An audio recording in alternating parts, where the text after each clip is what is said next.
Apocalypse chapitre 11, le verset 15. Le septième ange sonna de la trompette, et il y avait dans le ciel de fortes voix qui disaient, qu'on disait ces fortes voix ensemble à son côté, le royaume du monde est remis à notre Seigneur et à son Christ, et il régnera au siècle des siècles. Alléluia. On va dire encore 1, 2, on y va. Le royaume du monde est remis à notre Seigneur et à son Christ, et il régnera au siècle des siècles. Alléluia. Alléluia. Alléluia. Nous sommes là ce soir. Nous parlons d'événements de la fin du temps. Événements de la fin du temps. La Bible dit il y aura la fin du temps. La première chose que je vais dire, c'est la réalité de la fin du temps. Il ne s'agit pas des histoires à raconter, mais une réalité que nous voyons partout dans la Bible. Le monde, comme nous le connaissons, ne va pas continuer de la même manière éternellement. Ce que nous vivons présentement ne va pas rester ainsi éternellement. Les choses ne vont pas rester comme nous le connaissons. Jésus a parlé de la fin du temps. Matthieu, le chapitre 24, et je lis ce qu'il dit au verset 6. Vous entendrez parler de guerre et de bruit de guerre. Gardez-vous d'être troublés, car il faut que ces choses arrivent, mais ce ne sera pas encore la fin. La fin est certaine. Donc c'est comme Jésus dit, même si vous croyez que s'il y a des choses qui vous font penser que c'est la fin, ça peut ne pas être la fin, mais la fin est réelle. Il y avait un roi païen dans l'Ancien Testament, le Nebuchadnezzar, qui a fait un rêve. Et dans ce rêve, on lui dit, il s'agissait de ce que Dieu va faire à la fin du temps. Il s'agit des royaumes qui seront détruits, comme ce passage que nous avons vu ensemble, Apocalypse chapitre 11, verset 15, qui dit, le royaume de ce monde ne va pas rester comme il est. Le temps va arriver, n'est-ce pas, où ces royaumes seront remis à qui? À qui? Et il va régner pendant combien d'années? Il ne s'agit pas de 1, 2, 3 mandats. Il va régner éternellement. Il existe la fin du temps. Parfois, nous les chrétiens, nous oublions, mais la réalité c'est que la Bible en parle à plusieurs endroits parlant de la fin du temps. Dans Timothée chapitre 3, il dit, sache que dans les derniers jours, ah oui, il y a ce qu'on appelle les derniers jours. Les jours avant la fin des temps. Parfois, les chrétiens oublient qu'il y a fin des temps. Mais c'est là où on va commencer. La fin a venir. Et la Bible dit que lorsque nous appelons la fin du temps, c'est déjà là. C'est-à-dire, il y avait des gens qui en parlaient au futur. Mais pour nous, on dit de ne pas parler concernant l'avenir. Est-ce que quelqu'un va lire pour nous 1 Jean le chapitre 2, le verset 18. 1 Jean chapitre 2, le verset 18. 1 Jean 2, le verset 18. Voilà. Petit enfant, c'est la dernière heure. Et comme vous avez appris que l'antéchrist vient, il y a maintenant plusieurs antéchrists. Par là, nous connaissons que c'est la dernière heure. Oui, il y a la dernière heure. Et la Bible dit, ce qu'on appelle dernière heure, ce n'est pas dans l'avenir. C'est qu'elle est déjà arrivée. Elle est déjà là. Dernière heure. Il y a la fin. J'aime qu'on nous lisions quelques versets où Jésus a décrit un peu la fin. Juste pour nous mettre dans le bain. Toujours en Matthieu chapitre 24. Matthieu chapitre 24. Jésus parlait. Je vais simplement lire quelques versets. Ou bien quelqu'un va dire pour nous. Matthieu chapitre 24, à partir du verset 3, que quelqu'un lise pour nous. Il s'assit sur la montagne des Oliviers et les disciples vinrent en particulier lui faire cette question. Dis-nous, quand cela arrivera-t-il et quel sera le signe de ton avènement et de la fin du monde? Continue jusqu'au verset 14. Jésus leur répondit, prenez garde que personne ne vous séduise, car plusieurs viendront sous mon nom, disant, c'est moi qui suis le Christ. Et ils séduiront beaucoup de gens. Vous entendez parler de guerre et de bruit de guerre. Gardez-vous d'être troublés, car il faut que ces choses arrivent, mais ce ne sera pas encore la fin. Une nation s'élèvera contre une nation, et un royaume contre un autre royaume. Et il y aura en divers lieux des famines et des tremblements de terre. Tout cela ne sera que le commencement des douleurs. Alors on vous livrera au tourment, et l'on vous fera mourir, et vous serez haïs de toutes les nations à cause de mon nom. Alors aussi plusieurs succomberont, ils se trahiront, se haïront les uns les autres. Plusieurs faux prophètes s'élèveront, et ils séduiront beaucoup de gens. Et parce que l'iniquité se sera accrue, la charité du grand nombre se refroidira. Mais celui qui persévérera jusqu'à la fin sera sauvé. Cette bonne nouvelle du royaume sera prêchée dans le monde entier pour servir de témoignage à toutes les nations. Alors viendra la fin. Merci. Dans plusieurs passages, dans les évangiles, Jésus a décrit les événements de la fin du temps. Lorsqu'il parlait, les choses étaient différentes de ce qu'il dit dans le monde. Lorsqu'il parlait de tremblement de terre, il n'y en avait pas beaucoup dans le monde à l'époque. Peut-être pendant 10 ans, il n'y avait pas de tremblement de terre. Il s'agissait de choses rares à l'époque.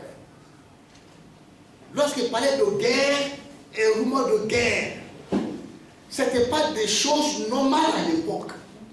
Mais il parlait, c'était une prophétie concernant la fin du temps. Mais vous savez, il faut d'abord que nous comprenions concernant ce séminaire. Quel est notre intérêt en regardant les choses concernant la fin du temps? C'est pour que nous puissions comprendre l'actualité, les choses qui se passent, pour que nous puissions les comprendre dans le contexte du programme de Dieu. Alléluia. Pour que lorsque les choses se passent, pour que le chrétien sache, c'est-à-dire le rôle de la chose, comment la chose est raccordé au programme de Dieu pour le monde. C'est pour que le chrétien regarde l'actualité par rapport au programme de Dieu. Dieu a un programme pour ce monde. Le monde, les choses ne se passent pas juste comme ça. Dieu est toujours au contrôle. Donc, lorsque nous parlons de ces choses, ce n'est pas pour la sensation. Ce n'est pas juste pour raconter comme ça. Mais comme les chrétiens, parce que la Bible nous dit de faire ce que nous voulons faire ce soir, mais c'est pour que nous puissions regarder ces choses à la lumière du programme de Dieu. Voyons ensemble d'abord Luc chapitre 21. Ouvrez Luc chapitre 21. Dans Luc chapitre 21, Jésus expliquait les choses de la fin de temps qui vont arriver. Et il a dit quelque chose, ce qui doit être notre attitude au verset 28. Luc chapitre 21, je lis le verset 28. Qu'est-ce qu'il dit? Quand ces choses commenceront à arriver, qu'est-ce qu'on doit faire? Redressez-vous. Pourquoi nous parlons ce soir? Pour que le chrétien se redresse. Alléluia. Jésus, il racontait ces choses. Il dit, lorsque ces choses commencent à arriver, qu'est-ce qu'il faut faire? Qu'est-ce qu'il faut faire? Se redresser. Est-ce qu'il y a quelqu'un ici qui a besoin de se redresser ce soir? Lorsque je vois des chrétiens, je sais que beaucoup de chrétiens ont besoin de se redresser. Il y a manière de parler des familles, de guerre, de Hamas, de Gaza, et puis on en parle comme les politiciens.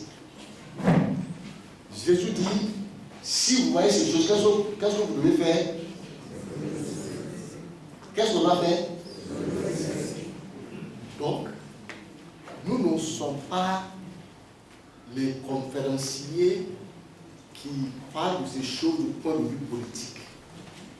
Nous parlons et les faits escomptés, c'est que chacun va se redresser. Alléluia. C'est pas fini. Hein?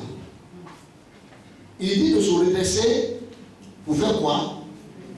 Il dit redressez-vous et levez vos têtes.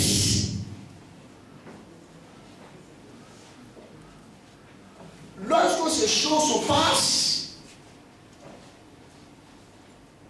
les gens sont, si je peux dire, les gens commencent à regarder autour d'eux.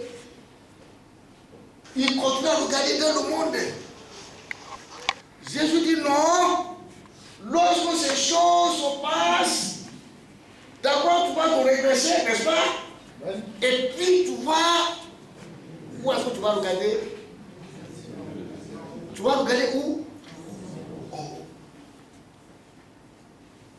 Oh, lorsque tu regardes autour de toi, ça va aller ton service. Ça va te décourager. Ça va créer la confusion. Ça ne va rien apporter. Ça va nous pousser à la compromission.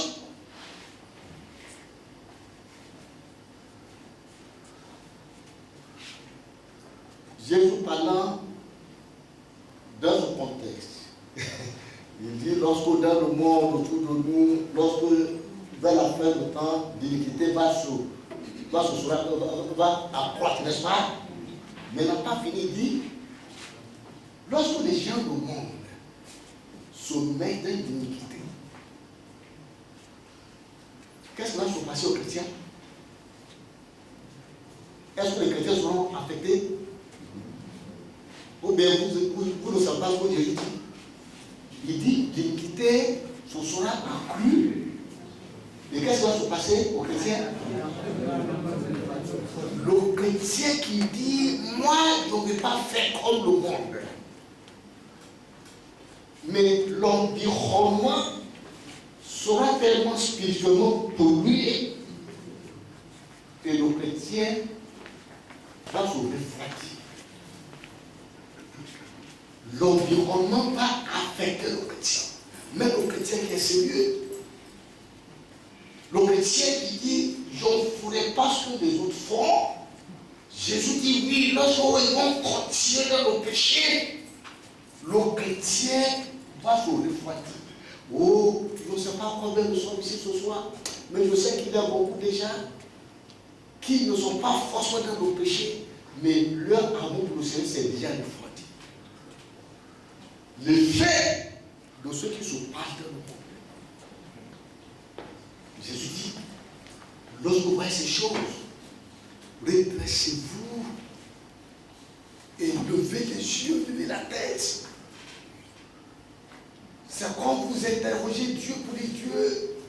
Oui, on sait ce qui se passe autour. Mais nous voulons comprendre ces choses, pas comme le monde comprend. Les hommes comprennent d'une manière, mais moi, je vais regarder par des lunettes. Alléluia. Est-ce que nous sommes ensemble ce soir ici? Est-ce que vous suivez? Le monde a sa manière de regarder ces événements. Mais Jésus dit, lorsque ces choses se passent, le chrétien doit d'abord se redresser. Il ne faut pas qu'il continue à regarder autour de lui. Il faut qu'il lève les yeux pour qu'il puisse voir ces choses par rapport à ce que Dieu est en train de faire. Dieu a un programme. Vous savez, dans le monde, même pendant la fin du temps, Dieu travaille toujours. Lorsque vous regardez autour de toi, lorsque tu regardes autour de toi, tu verras ce que les hommes font.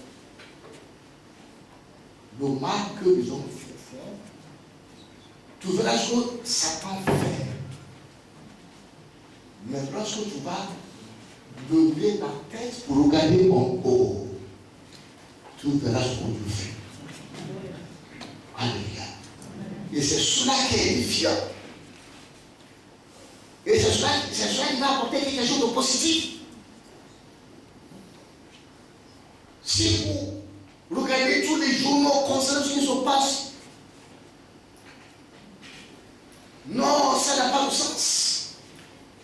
Tu vois seulement ce que les hommes font, tu vois ce que Satan fait, mais il est encore plus important de voir Dieu. Qu'est-ce que tu fais?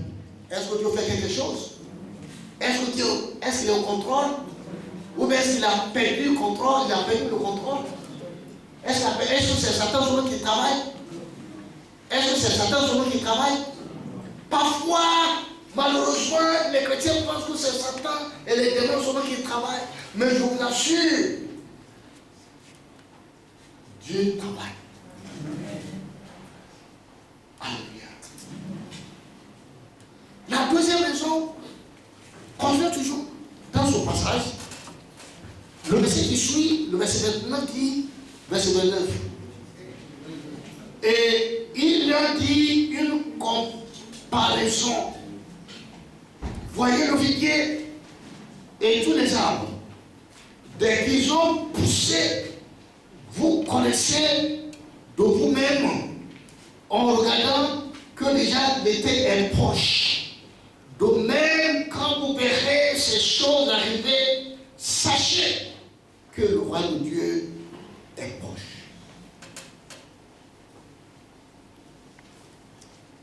Pardonnez, ouvrez Matthieu chapitre 16. Matthieu chapitre 16. Je lis à partir du verset 1, les pharisiens et les sadduciens abordaient Jésus et pour l'éprouver lui demandaient de leur faire voir un signe venant du ciel. Jésus leur répondit, le soir vous dites il fera beau, car le ciel est rouge et le matin, et il y aura de l'orage aujourd'hui, car le ciel est d'un rouge sombre. Vous savez discerner l'aspect du ciel, et vous ne pouvez discerner les signes des temps. Une génération méchante et adultère demande un miracle. Il ne leur sera donné d'autre là que celui de Jonas.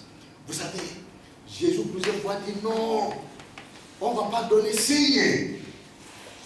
Mais Jésus dit, il faut savoir discerner. Non, ce n'est pas la même chose. Nous ne sommes pas là pour demander des signes. Nous sommes là pour nous aider à savoir discerner. Le chrétien doit avoir le discernement. Ça dit que, en regardant ce qui se passe, on discerne ce que Dieu fait. Et on va prier, tu vas dire, Dieu, donne-moi le discernement. Dis à Dieu de te donner le discernement. Est-ce que tu as besoin de discernement? Lorsqu'on regarde ces choses, c'est pour savoir les interpréter à la lumière de ce que Dieu fait. Alléluia. Vous savez,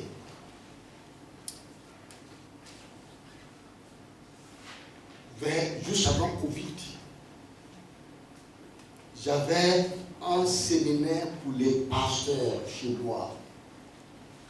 Et lorsque j'ai partagé des choses de la fin du temps, lorsque la Bible dit que le monde tout entier va souffrir, que l'Antichrist va gérer le monde, que des choses vont, n'est-ce pas, se passer qui vont affecter le monde tout entier, il y avait des pasteurs qui disaient non, il semble que pourquoi l'Apocalypse prend le monde comme une entité. Le monde n'est pas une entité, le monde c'est très complexe, les nations sont très complexes. Pour avoir quelque chose qui sera commun à tout le monde, pour que quelqu'un s'assoie quelque part et qu'il va faire une loi qui dit que tout le monde doit prendre, tout le monde doit prendre une marque, tout le monde doit faire quelque chose. Si tu ne prends pas cette marque, tu ne peux pas vendre, tu ne peux pas acheter. Non, ce n'est pas possible dans le monde. C'était en 2019. Juste quelques semaines après, Covid est arrivé. Les pasteurs disent, ah, il est possible de gérer le monde comme une entité. Oh, Covid nous a appris quelque chose là. Est-ce que c'est possible de gérer le monde comme une seule entité? Est-ce que c'est possible? Quand dit personne ne doit voyager. Quelqu'un dit non, on ne savait pas que c'est possible dans le monde. Qu'on dise que personne ne doit voyager. Est-ce que c'est possible? Les personnes disent Covid là a ouvert les yeux, c'est possible. C'est très possible. Tout ça, non, Covid n'est pas, le vaccin de Covid n'est pas marque de la bête. Mais ça, c'est pour nous préparer le terrain. C'est-à-dire, c'est comme Satan, il est en train de préparer le terrain.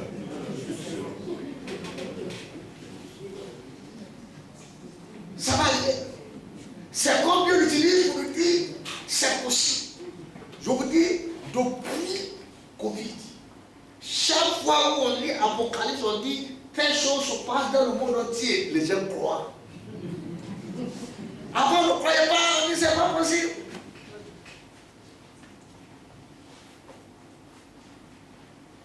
Nous regardons ces choses parce que nous voulons comprendre ce qui se passe à la lumière du programme de Dieu. Ah oui, vous voyez, beaucoup de choses vont se passer cette fin de temps. Mais il faut que nous comprenions le contexte de la révélation de Dieu. Dieu parle aujourd'hui, est-ce que c'est vrai? Est-ce que Dieu parle? Est-ce que Dieu a un message pour le monde? Dieu parle et le chrétien qui va comprendre ce qui se passe à la lumière de ce que Dieu fait doit comprendre très bien la base de la révélation de Dieu. Hébreux chapitre 12, Hébreux chapitre 1. Hébreux chapitre 1 nous dit, je lis à partir du verset 1. Après avoir autrefois, à plusieurs reprises et de plusieurs manières, parlé à nos pères par les prophètes, Dieu, dans ces derniers temps, nous a parlé par quel moyen? Par le Fils. Dieu, dans le passé, il parlait par beaucoup d'autres moyens. Mais la Bible dit, ces derniers jours, sur Hébreux chapitre 1, le verset 1, il dit, avant les derniers jours, avant ce dernier temps, Dieu parlait par des prophètes de manière différente. Mais dans ces derniers jours, il parle par un seul moyen. Quel est ce moyen? Jésus. Ah oui, nous lisons l'Ancien Testament, mais c'est pour nous aider à comprendre le Fils. Alléluia. On étudie très bien l'Ancien Testament. Ce n'est pas pour que les prophètes parlent, mais c'est que nous comprenions ce que Jésus dit à travers ses prophètes. Ce que nous devons savoir, il y a des choses particulières à cette fin de temps. À la fin de temps, toute révélation passe par Jésus. Oh, ça me fait rire, mais parfois ça fait pleurer. Il y a des pasteurs qui vont aller en Israël pour chercher les Lévites. Pour que les Lévites fassent quelque chose pour eux. Et puis ils viennent ici et disent, voilà, j'ai contacté les Lévites. Parfois, les Lévites leur donnent beaucoup d'onction.